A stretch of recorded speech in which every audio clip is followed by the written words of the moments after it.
Hermanos, cantemos todos juntos al Señor el himno 59, grande es tu fidelidad.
Muy buenos días.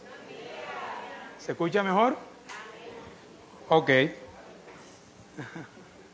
Hermanos míos, es un placer para mí estar con ustedes una vez más. El cristiano, nosotros los cristianos, que dependemos de la gracia del Señor, estamos aprendiendo a vivir un día a la vez. Así que estar un domingo más aquí para adorar al Señor y escuchar su palabra es una gracia inmancesible. Amados, ¿pueden entonces acompañarme en sus Biblias a la carta de Hebreos, por favor, para seguir con nuestra serie? Hebreos capítulo 4.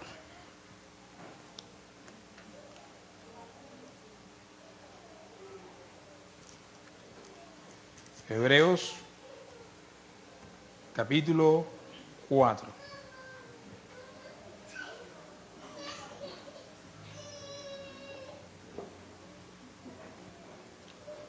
Si no tiene ningún impedimento, se puede poner de pie para leer la palabra del Señor, solamente si no tiene ningún impedimento.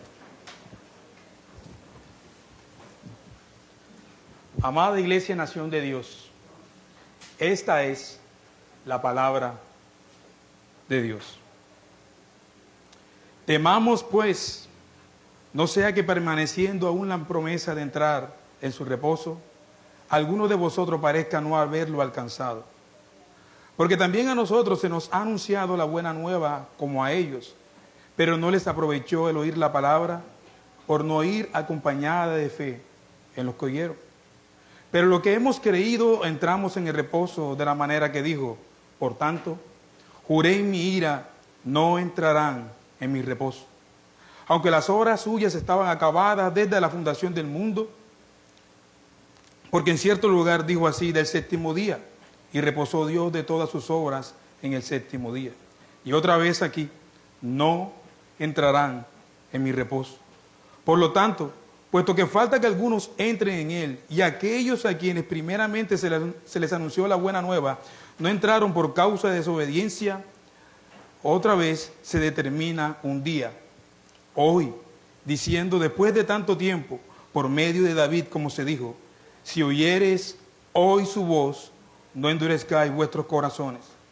Porque si Josué les hubiera dado el reposo, no hablaría después de otro día.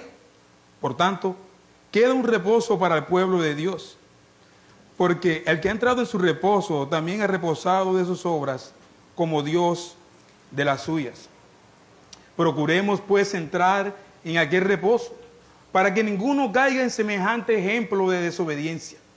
Porque la palabra de Dios es viva y eficaz, más cortante que toda espada de dos filos,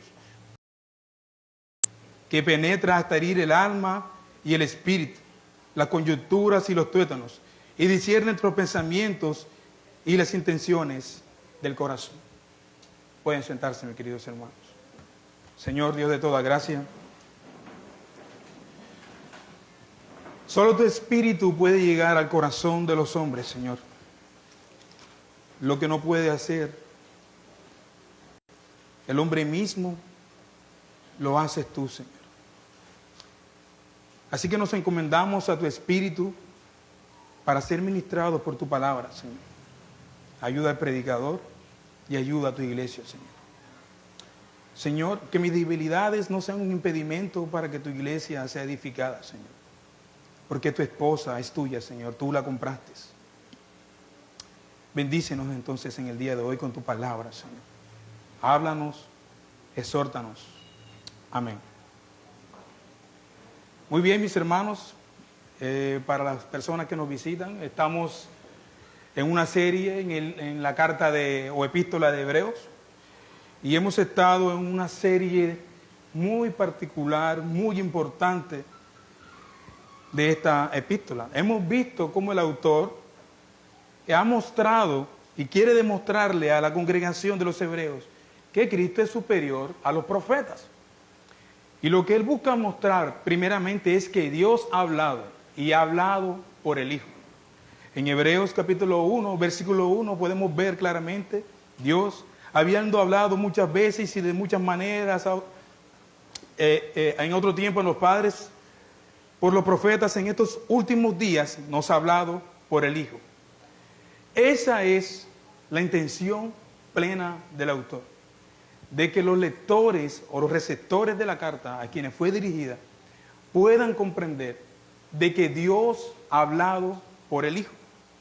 Por tanto, como Dios ha hablado por el Hijo, es superior a los ángeles, es superior a Moisés y es superior al día de reposo que ellos pretendían tener.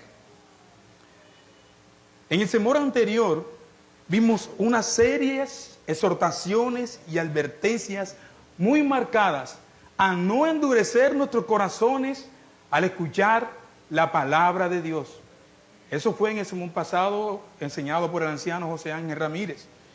Y vimos cómo el escritor ha llamado a su audiencia a prestar atención. Él parece que construye carteles grandes para que ellos puedan ver. Miren, Mirad, hermanos, como en el versículo 12 del capítulo 3, mirad, hermanos, que no haya en ninguno de vosotros corazón malo de incredulidad para apartarse del Dios vivo. Y fuimos llevados en ese sermón básicamente en 2 puntos.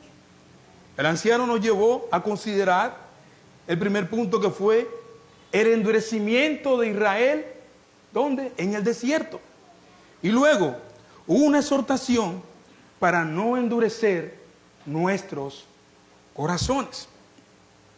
También vimos que ese endurecimiento no les permitió a los que desobedecieron entrar en el reposo que se les había prometido. Y vimos al autor advertirlos vez tras vez, vez tras vez, vez tras vez. En nuestro sermón en el día de hoy tenemos otra advertencia bastante particular. Él dice en el versículo 1, temamos pues, no sea que permaneciendo aún la promesa de entrar en su reposo, algunos de vosotros parezca no haberlo alcanzado. Pero la pregunta es esta, mis hermanos: ¿por qué fue que no entraron en el reposo de Dios? Sé que el más básico entre nosotros podía responderlo, ¿verdad? Por su incredulidad. Por su incredulidad. Ellos escucharon, pero su corazón quedó incrédulo, mis hermanos. Ellos escucharon el mensaje de los profetas, que era la voz de Dios, pero su corazón quedó endurecido. Entonces, mis hermanos, esto debería motivarnos hoy a nosotros a examinar nuestro corazón delante de Dios. Por lo cual he titulado al sermón de hoy, hermano, ¿has entrado en el reposo de Dios? Y lo he dividido en 3 sencillos puntos. El primer punto, que va del versículo 1 al 2, temamos, la promesa está vigente. El segundo punto, que es el más amplio, se llama el reposo de Dios, que va desde el versículo 3 al 11. Y el tercer punto, la palabra de Dios, versículos 12 al 13. Entonces, con esto en mente, pasamos a nuestro primer punto. Temamos, la promesa está vigente. Lo primero que observamos en nuestro texto es precisamente esta palabra temamos, ¿cierto? Haciendo referencia no a un temor servil, sino a un temor filial. Eso es muy diferente. Es decir, el temor servil procura evitar el pecado por el miedo y la pena que lleva consigo. Pero el temor filial procura evitar el pecado por entender que es contrario a la naturaleza buena y agradar a Dios. Este temor que vemos aquí es un llamado precisamente a los hermanos a la reverencia a Dios. No es un temor que nos aleje de Dios, es todo lo contrario. Es un temor que nos acerca a Dios, que nos trae a Dios. Es un temor reverente, es un temor santo. Es decir, lo que Dios es debe de ser considerado por lo que Él es, independientemente de lo que yo soy. Es un temor a esa santidad de Dios, y precisamente en nuestro contexto, a considerar de que Él ha hablado, a considerar de que Él ha hablado por medio de su Hijo. Temamos pues. Pero está combinado también con una advertencia. El autor dice en el versículo 1, temamos pues, no sea que permaneciendo aún la promesa, no sea que permaneciendo aún la promesa de entrar en su reposo, alguno de vosotros parezca no haberlo alcanzado. Luego dice, esta palabra muy importante, algunos de vosotros parezca no haberlo alcanzado. Y es un lenguaje como atlético, deportivo, ¿no? O sea, no haberlo alcanzado. no haber llegado a la meta, no haber llegado al fin. Es como una carrera, imaginen una carrera. Y estamos corriendo a entrar a ese reposo. Y el autor está diciendo, hey, señores, miren, Dios ha hablado. Y la promesa de entrar a este reposo está vigente. Por lo tanto, mis hermanos, corramos allá. Vamos allá. No sea que alguno de vosotros, como los que se le habló el mensaje, no puedan entrar en el reposo. No sea que alguno de ustedes parezca no haberlo alcanzado. ¿Como quiénes? Como los que corrieron en el desierto. Ellos salieron de Egipto por la mano poderosa de Dios. Vieron las obras preciosas de Dios.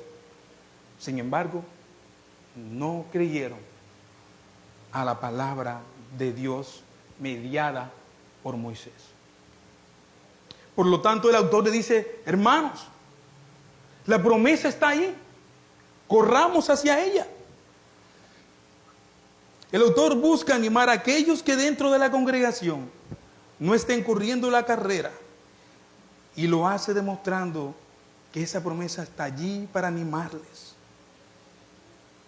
Él les confronta con el hecho de que parezca que algunos no hayan alcanzado, es decir, que no hayan creído. Quiero decir, que haya en ellos incredulidad. Puede ser que ellos han escuchado el mensaje, han visto las cartas, pero han oído sin fe. No han creído. ¿Por qué, mis hermanos? ¿Por qué el autor hace esto? Porque precisamente el corazón de los hombres siempre obvia la voz de Dios, tratando de ponerse Él por encima de lo que Dios ha dicho. Y nosotros lo hacemos siempre.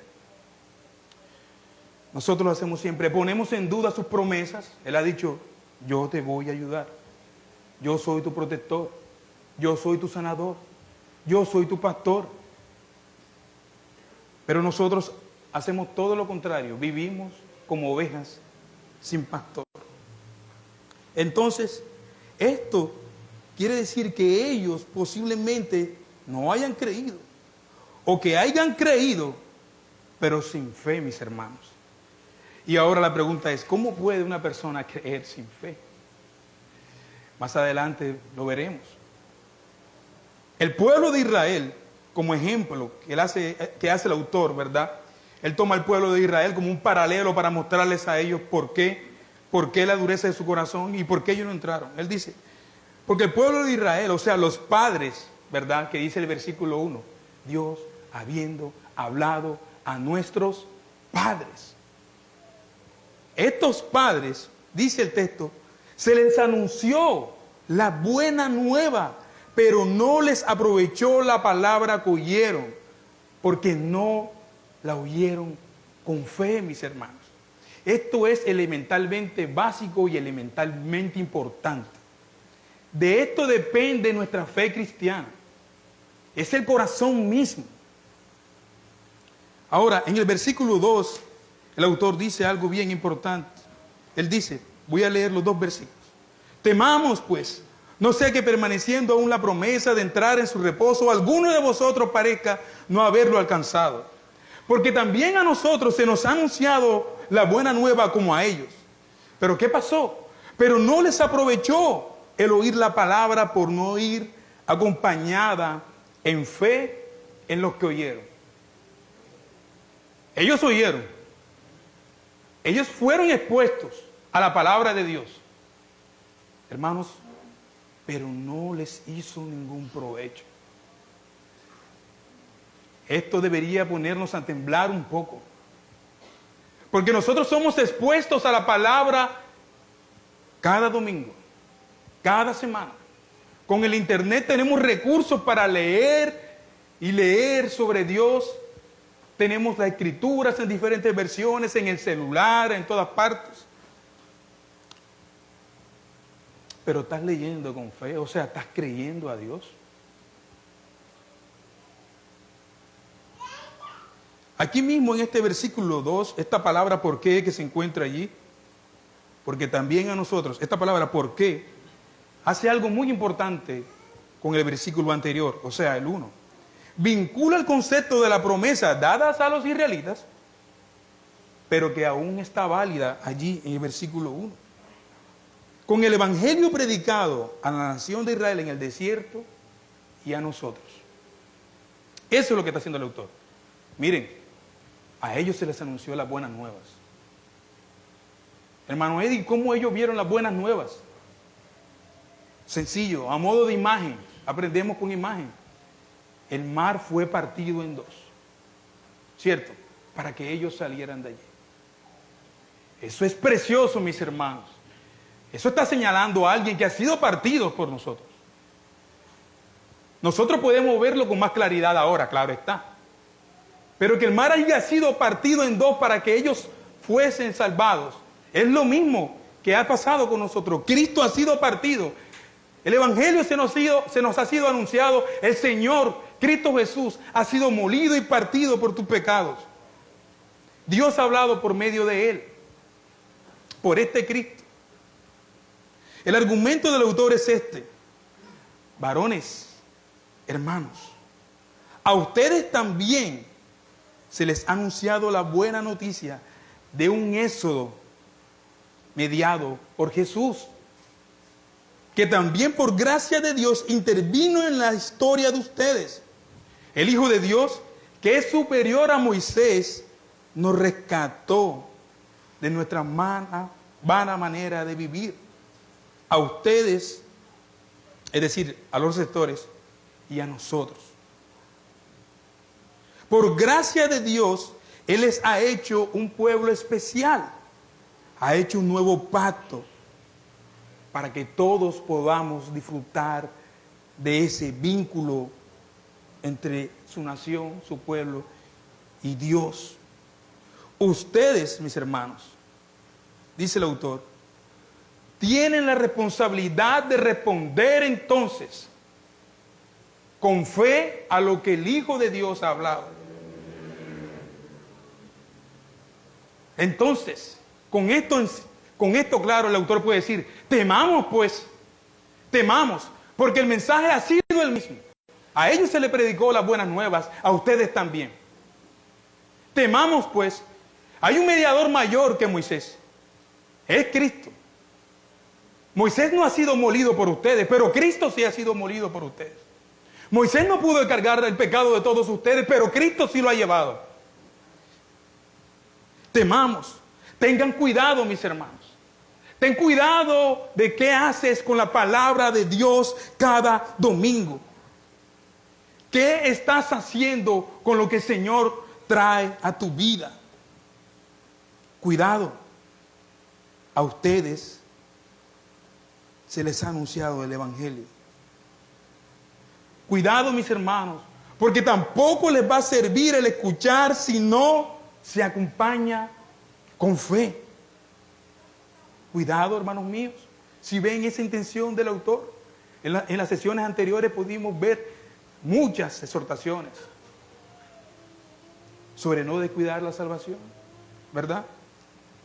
Y ahora él está afirmando poco a poco estas verdades en el corazón de ellos. El oír la palabra sin fe no sirve de nada, hermano. No sirve de nada, te lo digo. Puedes tener la Biblia abierta en la casa en el Salmo 91. No te va a servir de nada. Puedes tener 10 versiones de la Biblia como colecciones en la casa para que los demás vean. El hermano lee, hermano. Pero no tiene fe. No la combinas con fe. El oír la palabra sin fe no sirve de nada. Así que esta exhortación debería, hermanos míos, tanto a ellos como a nosotros, ponernos a temblar con la sola idea de que algunos de nosotros haya oído la buena noticia, pero que en realidad nuestro corazón esté lleno de incredulidad. Debería ponerte a temblar eso, mi hermano. con la sola idea de que la palabra de Dios se te anuncia, pero tu corazón resiste a la palabra de Dios. Está endurecido, se ha engrosado. Deberíamos temblar con esa posibilidad de no entrar al reposo, mis queridos hermanos. Ahora, el autor no está diciendo, quiero aclarar algo, que en esa comunidad habían quienes no habían entrado en el reposo. Ojo, esto es importante. Quizás había quienes no habían entrado y la razón sería, ¿cuál? La misma que los padres, la incredulidad. Pero el autor no la afirma, solo dice, examínense, examínate hermano, examínense delante de esto. Debería causarle temor que la existencia de esta posibilidad de no entrar sea real en tu vida. Él no está diciendo, ustedes no entrarán, cierto, pero simplemente está poniendo el ejemplo. Oigan, miren, hubieron quienes no pudieron entrar. ¿Qué es lo que se le había dicho al pueblo de Israel? Vamos a establecer ese paralelo para nosotros comprender lo que pasaba con los hebreos y lo que puede estar pasando con nosotros hoy. ¿Qué es lo que se le había dicho al pueblo de Israel? ¿Qué tenían que hacer? Bueno, tenían que hacer dos cosas. Tenían que confiar en Dios y obedecer a Dios. Confiar en Dios y obedecer a Dios. Aparte de eso, tenían que conquistar la tierra prometida que Dios había prometido por medio de Moisés.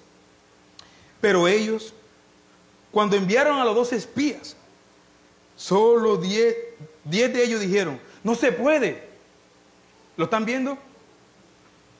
Se mandan a 12 espías a espiar la tierra, y de esos 12 espías, 10 de ellos dijeron, no se puede. Es imposible. Está llena de personas que son fuertes, son guerreros, son valientes, son muy grandes, son gigantes. Sí, la tierra es buena, pero no se puede, es imposible. Y entonces, hermanos, ¿qué comenzó a suceder? Casi toda esa generación comenzó a quejarse de Dios. Eso lo vimos en el sermón pasado, un poco de eso. Comenzaron a quejarse de Dios y con Moisés. Y a decir que Dios lo había traído al desierto para engañarlos y matarlos. Y los únicos 2 espías, Josué y Caleb, ahí tiene un nombre para su hijo, Josué y Caleb dijeron, no nos ha traído para matarnos.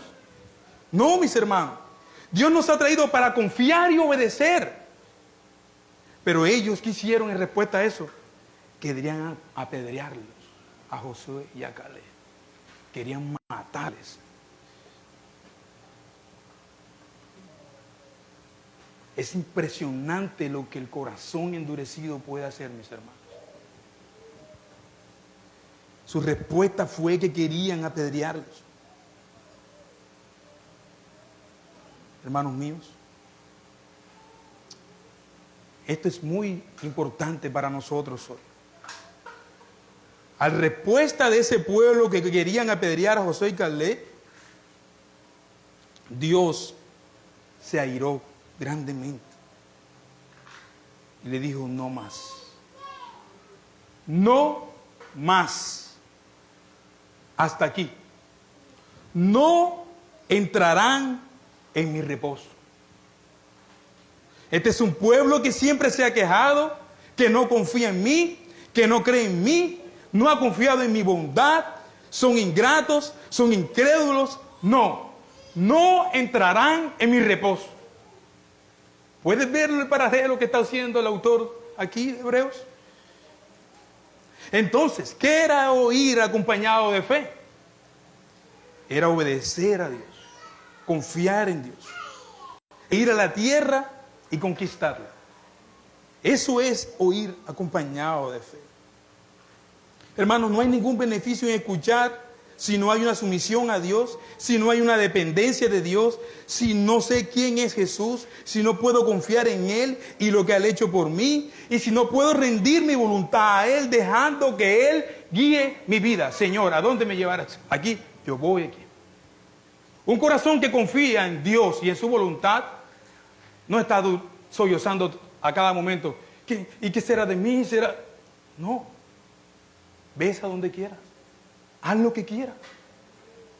En el marco del temor de Dios, ¿no? Escuchar el mensaje no significa nada si en nuestras vidas no hay un deseo por hacer la voluntad de Dios. Considera esto, mi hermano. Considera esto. ¿Qué tipo de fe manifiestas tú? Esta es una buena pregunta. ¿Qué tipo de fe manifiestas tú?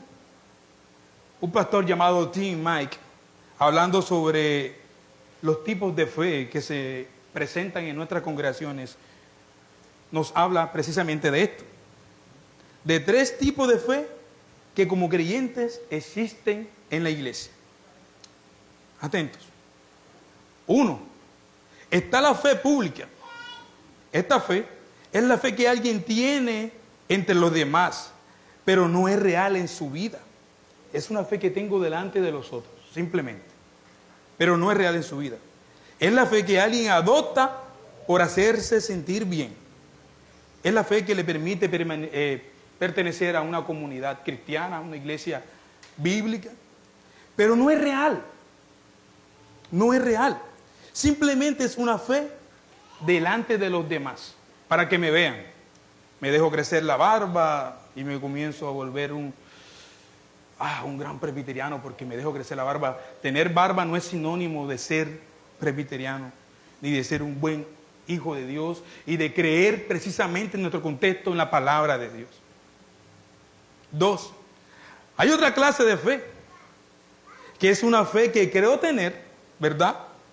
Es una fe que parece tener una convicción, pero que no es realmente la que poseo cuando examino mis acciones, cuando examino mi estilo de vida y me doy de cuenta de que lo que digo creer no tiene ninguna relación con la manera en que vivo.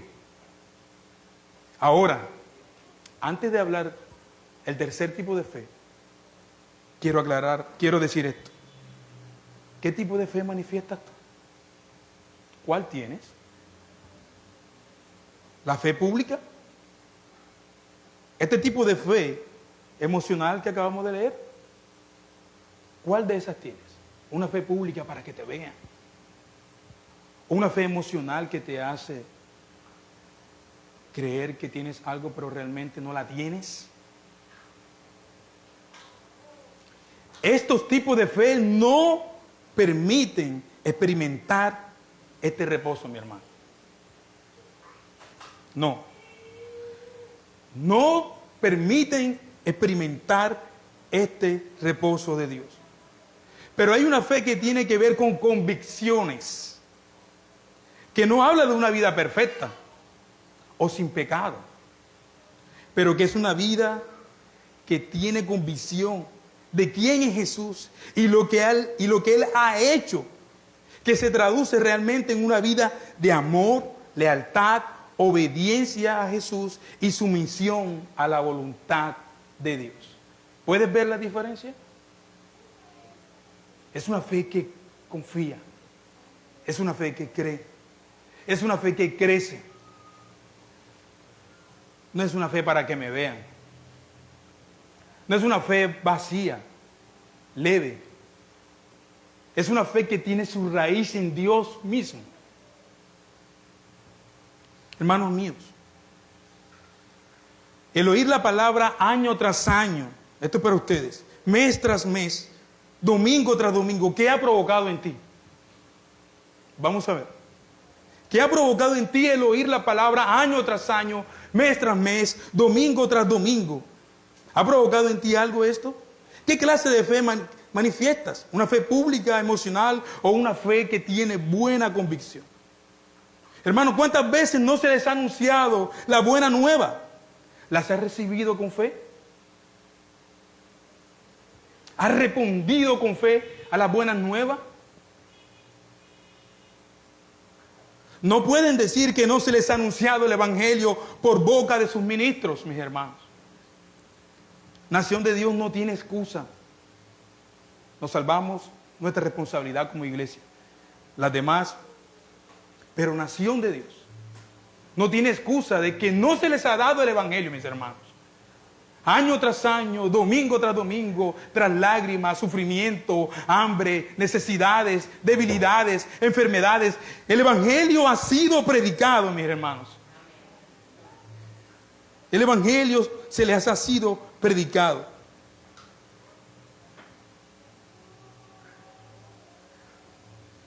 La palabra que se les ha predicado durante este periodo de tiempo nos ha evangelizado completamente, mis hermanos. No obstante, la buena noticia del Evangelio que los viajeros por el desierto oyeron no les hizo ningún bien porque no le prestaron atención. Los que oyeron la palabra no la combinaron con fe. Ese es el tema en esos dos versículos. Y esa fue su gran caída, mis hermanos. Dios nos libre. Dios nos libre, mis hermanos. Pero esa fue su gran caída para airar a Dios y Dios decir, ¿saben? No entrarán en mi reposo. No entrarán. Ahora, los destinatarios de la carta no estaban reposando en Dios y en sus obras. Esta es otra cosa que sucede. No estaban descansando en el apóstol y sumo sacerdote de nuestra confesión.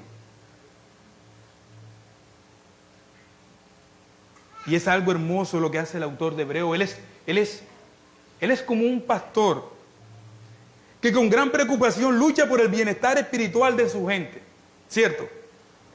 Que no quiere ver caer a ninguno de los miembros de su iglesia, ni a uno solo, en el más mínimo pecado, incluyendo el pecado de la incredulidad.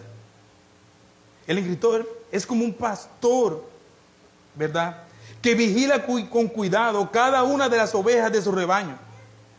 Pero él no es el único en la iglesia que debe cuidar de los miembros de la congregación. No. Él exhorta a los destinatarios de la epístola a preocuparse también ellos tal como él lo hace. Hermanos, vamos otra vez al versículo 1. Él lo dice, temamos.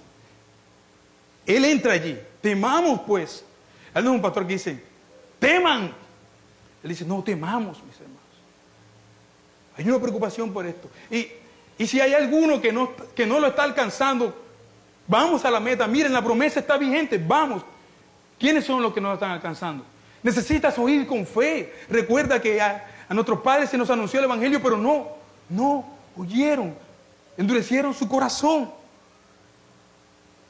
Así que este escritor es como este pastor.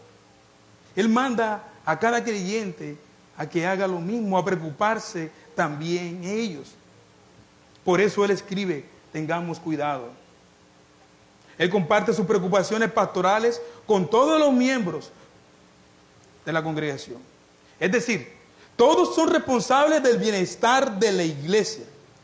Y esto te incluye a ti, mi hermano. Esto te incluye a ti que te distancias de la iglesia. Es difícil luchar con hermanos que no les gusta involucrarse.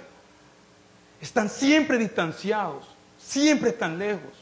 Hermano, no solamente es la tarea de los ancianos, es de todos nosotros.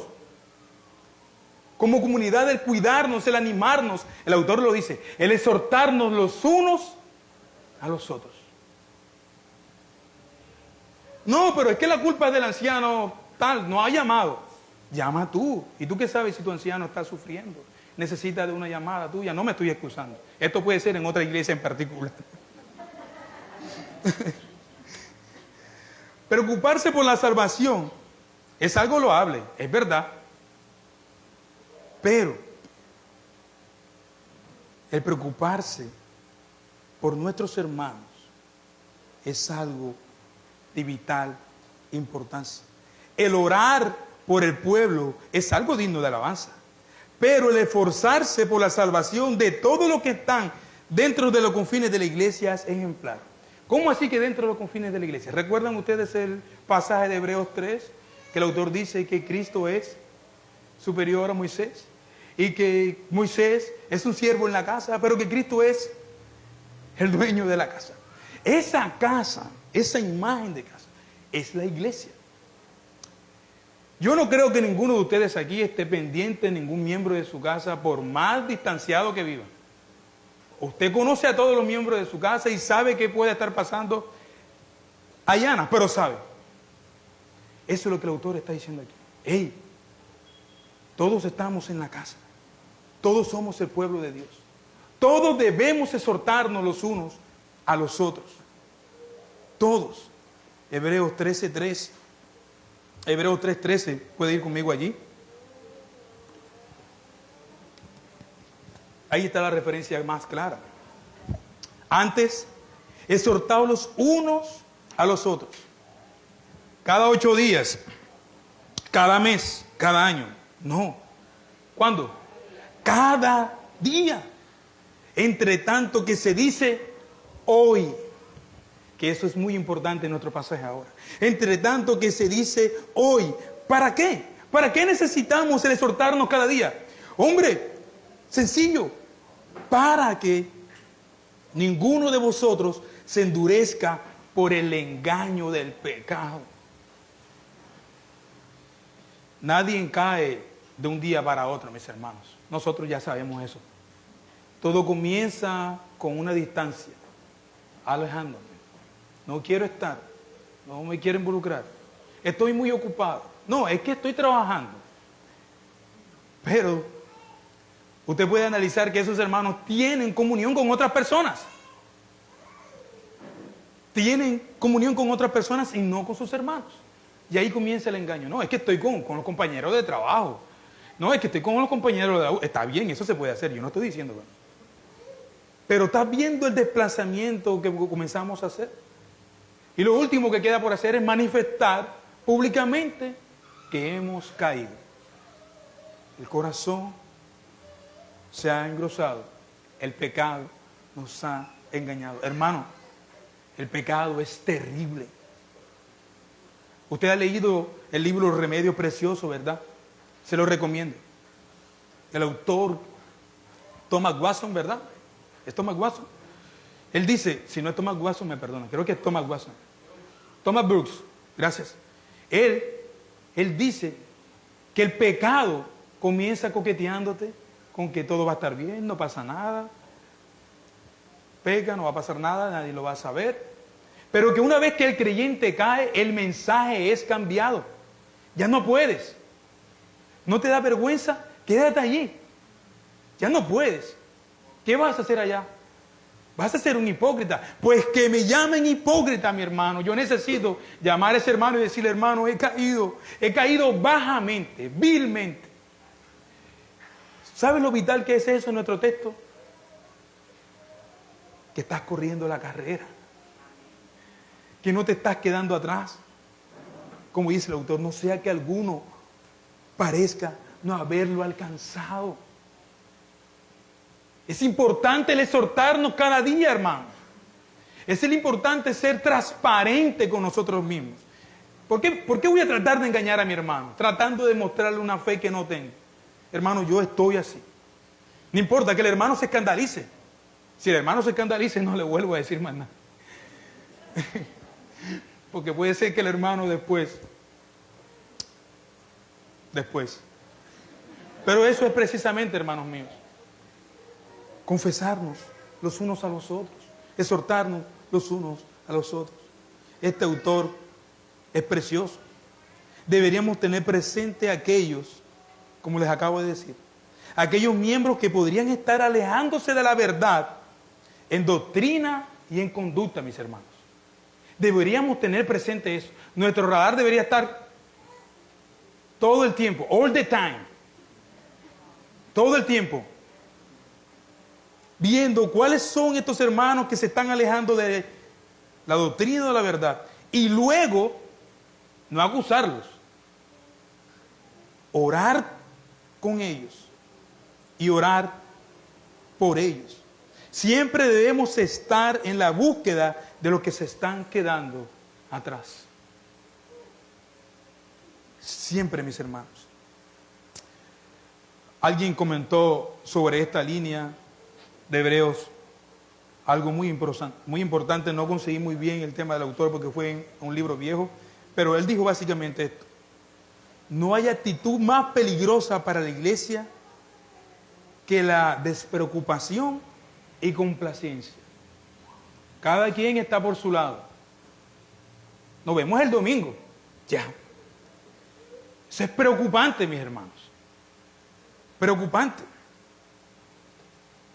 Preocupante porque nosotros reconocemos que estar distanciado puede ser el primer punto de nuestro engaño. Ahora, el autor no se queda ahí, ¿verdad? En el versículo 2, él dice: porque también nosotros se nos ha anunciado la buena nueva como a ellos, pero no se les aprovechó oír la palabra por no ir acompañada de fe en los cogieron. Y él hace un giro importante aquí, que es el que nos lleva a nuestro punto 2. Él dice: pero lo que hemos creído, hemos entrado en el reposo. Después de comparar a los israelitas que vagaron por el desierto con los destinatarios de la epístola, el autor de Hebreos afirma con confianza esto: pero lo que hemos creído, entramos en el reposo. Lo que nos lleva precisamente a este segundo punto. Puede ir conmigo en su Biblia del versículo 3 al 11.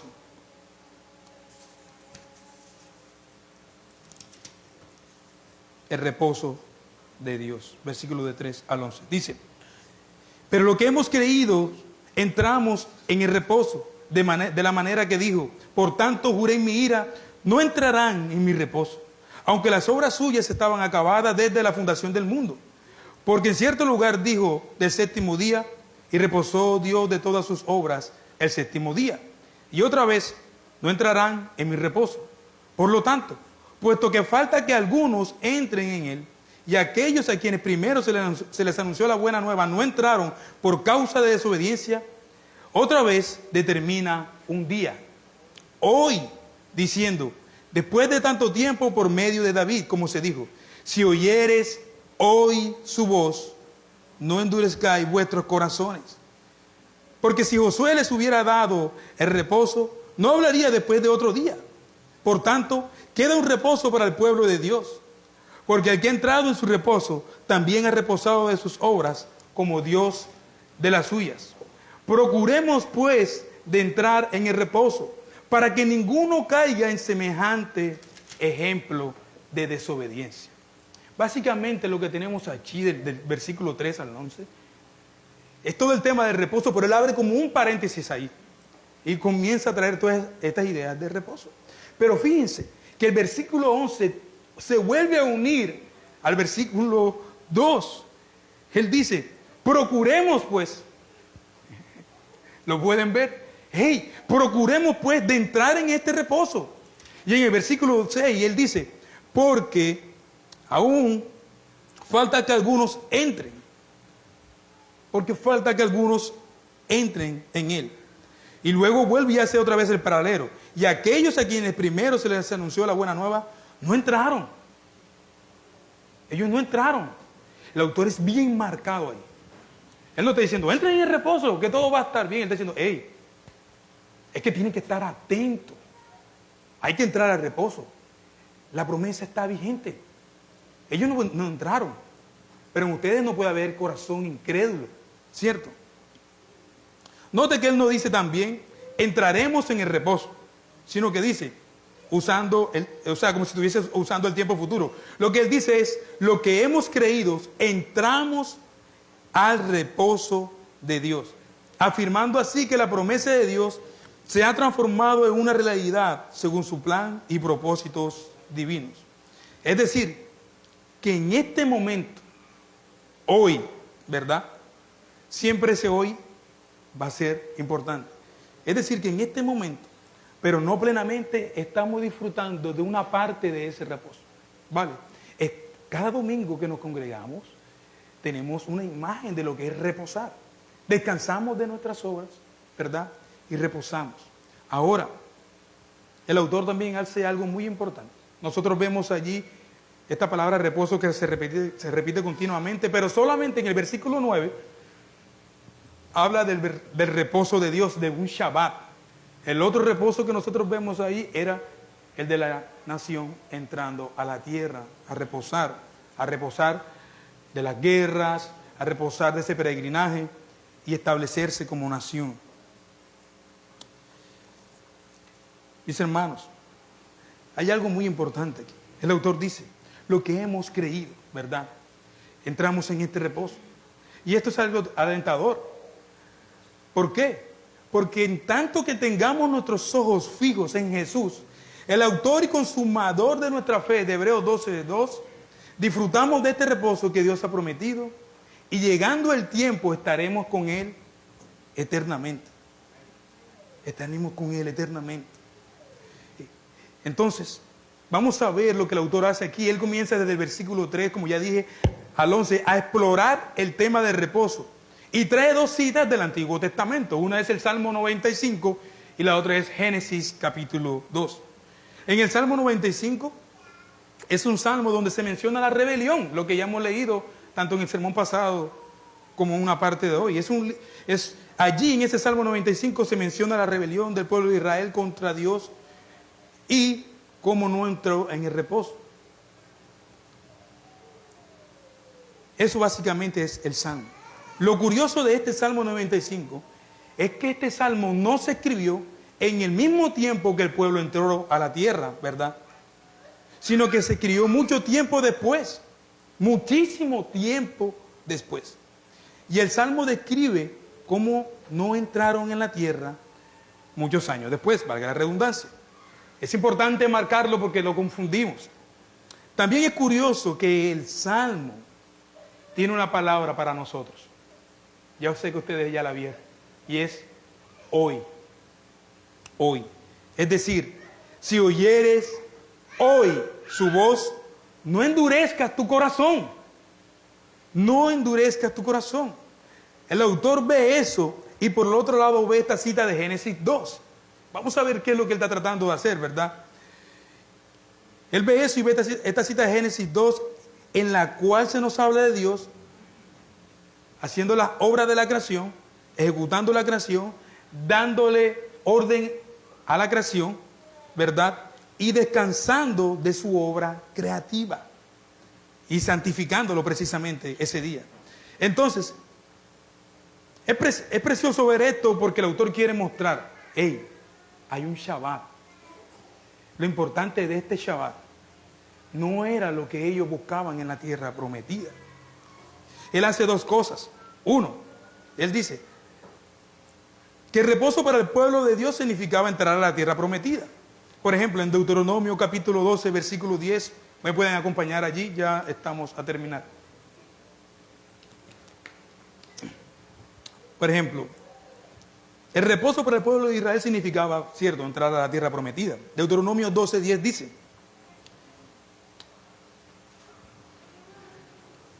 mas pasaréis el Jordán y habitaréis en la tierra que Jehová vuestro Dios os hace heredar. Y Él os dará reposo de todos vuestros enemigos alrededor y habitaréis seguros. Ojo a esto. Dios los rescató de Egipto y los iba a llevar a esa tierra. E iba a conquistar a todos sus enemigos y le iba a dar el descanso. El asunto es que la primera generación que salió de Egipto no entró. Esa generación no entró, ¿cierto? Y la razón por la cual no entró, ya lo dijimos, fue la incredulidad. Eso es uno. Dos, David escribió el Salmo muchísimo tiempo después, ya lo dije, ¿verdad? Muchísimo tiempo después de lo que pasó en el desierto. Y de esa primera generación que no entró.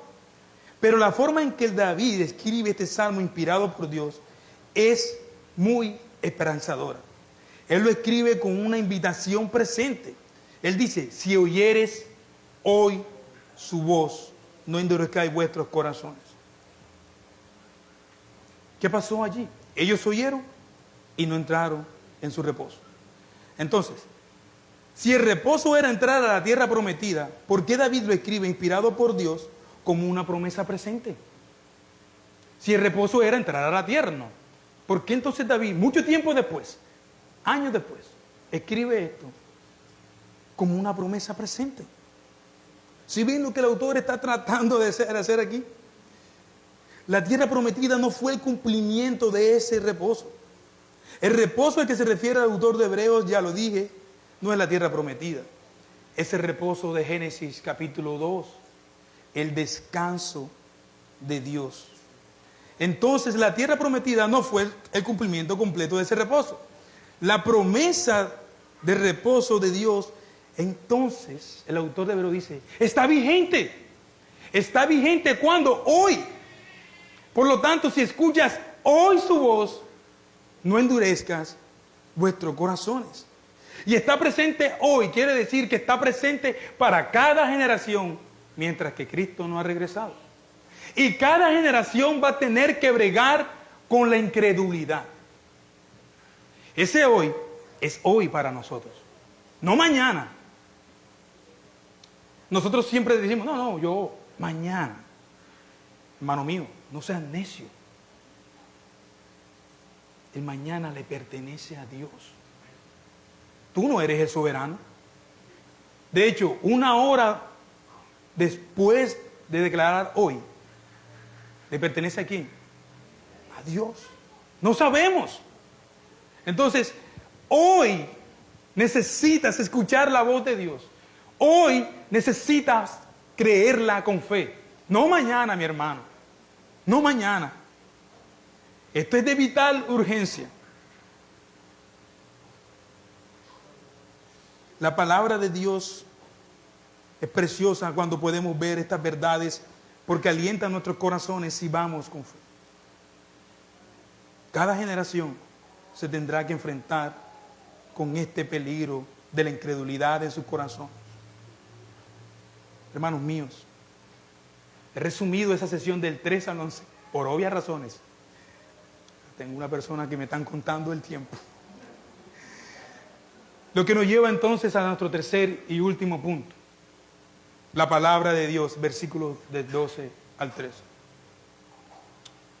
Que dice, porque la palabra de Dios es viva y eficaz, más cortante que toda espada de dos filos, y penetra hasta partir el alma y el espíritu, las coyunturas y los tuétanos, y discierne los pensamientos y las intenciones del corazón.